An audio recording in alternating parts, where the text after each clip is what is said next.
Shalom, selamat pagi saudara yang terkasih di dalam Kristus.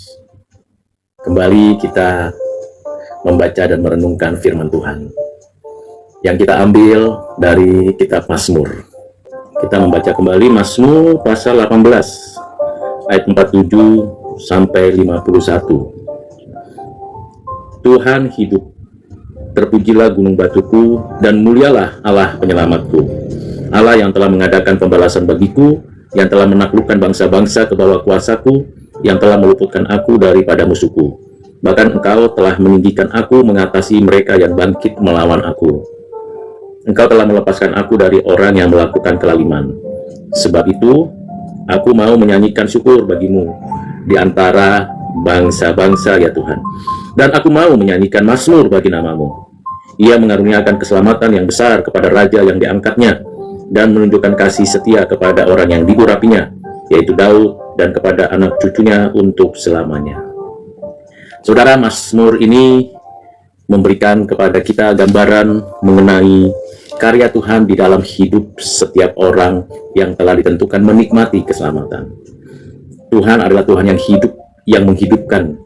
Seperti kita ketahui, tiap orang diberikan hidup dan kehidupan oleh Tuhan. Tidak ada yang hidup dari dirinya sendiri atau pemberian dari orang lain, tetapi diberi hidup dan kehidupan oleh Tuhan. Dan ini yang membuat kita memang adalah makhluk yang istimewa. Tiap-tiap kita punya keunikan karena kita diberikan hidup dan kehidupan oleh Tuhan yang menghidupkan kita. Tentunya kita bersyukur selalu karena masih ada kesempatan. Kesempatan memang tidak datang dua kali. Dan kita tahu perjalanan hidup kita ada liku-likunya. Ada kesulitan, ada kesusahan, ada sukacita, dan ada kegembiraannya juga. Nah, bagaimana kita bisa menikmati semuanya itu? Tentu bersyukur karena masih ada hidup, diberi hidup. Hidup yang memberikan kepada kita kesempatan demi kesempatan untuk memperbaiki diri. Pembelajaran yang kedua, di sini jelas dikatakan bahwa Tuhanlah yang membalas segala yang mungkin membuat kita ditindas, dianiaya, atau tidak berdaya. Tuhanlah yang membalas. Kita tidak membalas kejahatan dengan kejahatan. Sebaliknya, kita membalas kejahatan dengan kebaikan. Memang tidak mudah. Lalu di mana keadilannya? Ya tentu ada pemerintah, ada lembaga-lembaga keadilan. Tetapi apakah cukup untuk menunjukkan keadilan? Jawabannya tidak. Itu sebabnya saat yang kita mengalami penindasan, ketidakberdayaan, teraniaya, kita minta keadilan Tuhan, biar Tuhan yang membalasnya. Sambil tentu kita membagikan kebaikan-kebaikan. Yang ketiga, pembelajarannya yaitu bersyukur kepada Tuhan. Aku mau menyanyikan syukur bagimu di antara bangsa-bangsa. Bersyukur tidak hanya berhenti pada apa yang kita terima, kita peroleh. Bersyukur karena kita masih bisa menjalankan aktivitas kita. Bersyukur karena ada kesempatan berkarya lagi. Bersyukur karena tiap hari, tiap minggu, tiap bulan dipimpin dan disertai Tuhan. Banyak orang yang nggak bersyukur atas segala pemberian-pemberiannya. Banyak orang suka lupa bersyukur. Kenapa suka lupa bersyukur? Ya bisa jadi karena memang tidak tahu bahwa apa yang dia miliki itu dari Tuhan. Ada juga orang tidak bersyukur karena memang kehidupannya itu tidak di dalam satu ukuran yang sesuai dengan kehendak Tuhan. Merasa bahwa apa yang dicapainya, yang dikerjakannya, yang diterimanya itu berasal dari kekuatannya sendiri, kehebatannya. Padahal apapun yang kita lakukan, kita perbuat, semua berasal dari Tuhan. Nafas hidup kita setidak-tidaknya, waktu yang kita lewati, bahkan kapasitas berpikir kita, itu kita harus syukuri. Dan itu pembelajaran yang ketiga. Pembelajaran yang keempat adalah kita dengan iman meyakini karunia keselamatan yang Tuhan Yesus berikan oleh Roh Kudus diterapkan di dalam hidup kita. Ya, kita mengimani itu.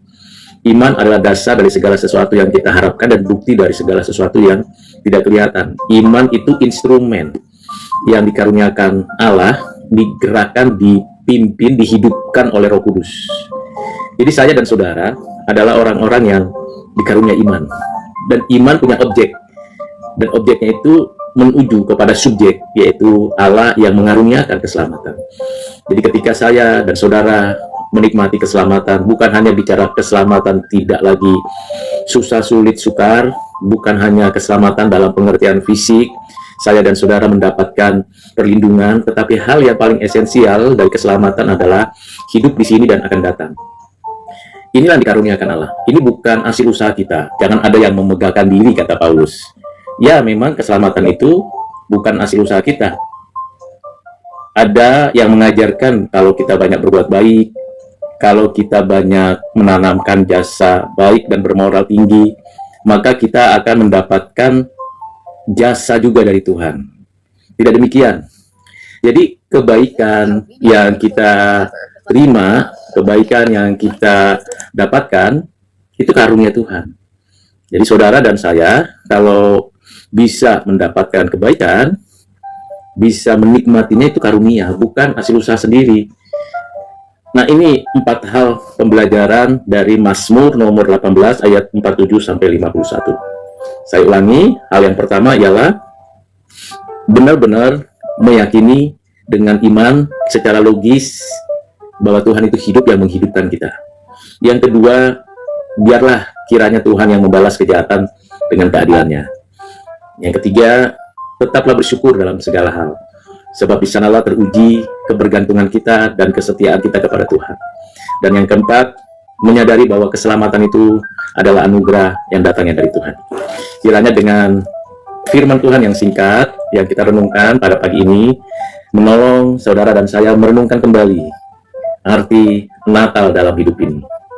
Natal berarti mengingat Tuhan yang hadir dalam sejarah, mengingat dan memperhatikan Tuhan peduli kepada setiap orang, terlebih khusus umatnya.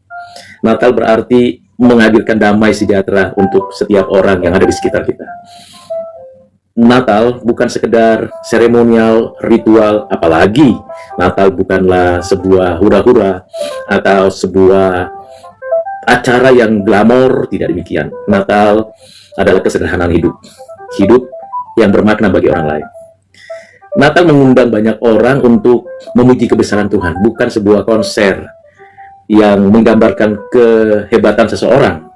Tidak, Natal itu memberikan kepada kita suatu semangat untuk selalu bersyukur kepada Tuhan. Bahkan Natal membawa kita untuk bisa mengerjakan yang mungkin sulit kita kerjakan, karena kita akan berkunjung kepada keluarga, saudara kita, atau teman-teman kita, menyampaikan Selamat Natal. Dan di sana ada ungkapan rasa syukur kita kepada Tuhan. Jadi kiranya saudara dan saya menikmati Natal pada bulan Desember ini menjadi sukacita. Berbagi sukacita itu membahagiakan diri dan orang lain. Orang yang suka membagi sukacitanya, bukan kesusahannya, tapi sukacita di dalam Tuhan, itu berdampak pada kesehatan mental. Akhir-akhir ini kita tahu bahwa banyak orang yang punya kesehatan mentalnya yang sangat mengalami gangguan karena tekanan ekonomi, tekanan sosial, tekanan politik, atau hal lain.